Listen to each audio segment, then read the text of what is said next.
I've been co-investigator on the Hearing the Voice project, which is funded by the Wellcome Trust and has been ongoing since 2012. We're delighted that the project has been recognised by the 2020 Medical Humanities Award from the AHRC and the Wellcome Trust for Best Research. My role has been to investigate literary studies and what literary studies can bring to our understanding of voice hearing.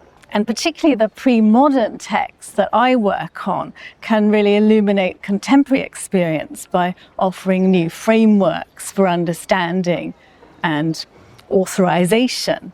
And the pre-Cartesian thought world of the Middle Ages is of particular interest because it assumes a Christian framework of God, the devil, the spirit world in between. Voices and visionary experience are understood as arising from traumatic experience, but also from supernatural influence. And they can be transformative, and they can lead to some of the most influential, creative, enduring literary texts.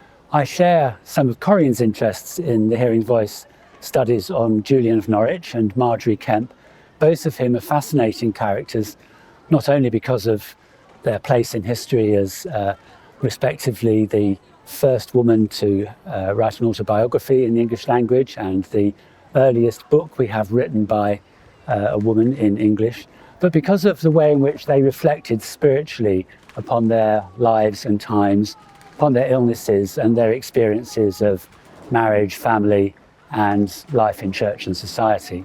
So Margery and Julian have their parallels in contemporary church and society.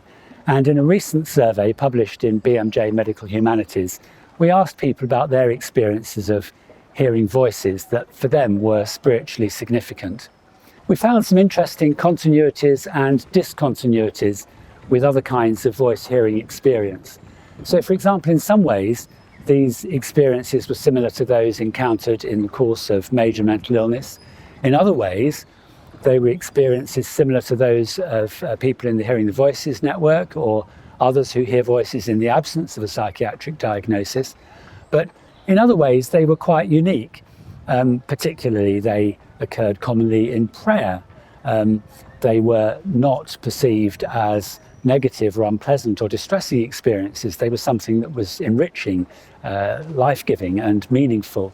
The voices, in a way, were indifferently for different people, a process of finding meaning in terms of relationship with God today, rather similar to Julian and Margery, but updated, as it were.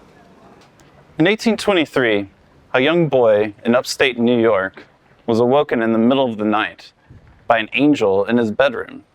This angel, as he would tell it later, was speaking to him about the location of a buried text.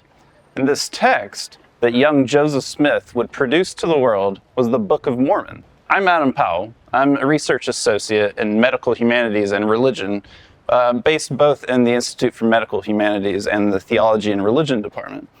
And when I joined Hearing the Voice during its second phase in 2016, I really wanted to take these sorts of historical accounts from the 19th century and put them into dialogue with the existing research that the project was producing, both on sort of medieval accounts of religious experiences and hearing God's voice, but also contemporary accounts.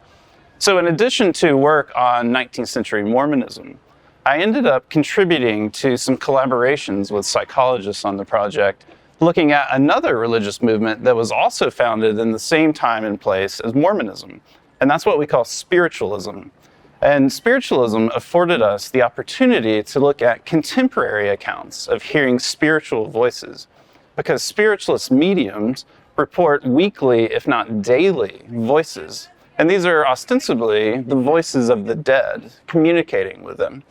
So I ended up collaborating with a cognitive psychologist on the team to design a survey of British spiritualists. And some of these findings, for instance, that spiritualists report voice hearing very early on in childhood, as well as the fact that they seem to be prone to imaginative experiences as well as auditory hallucinations, were picked up by news outlets across 29 different countries. And eventually our findings were published in several different languages.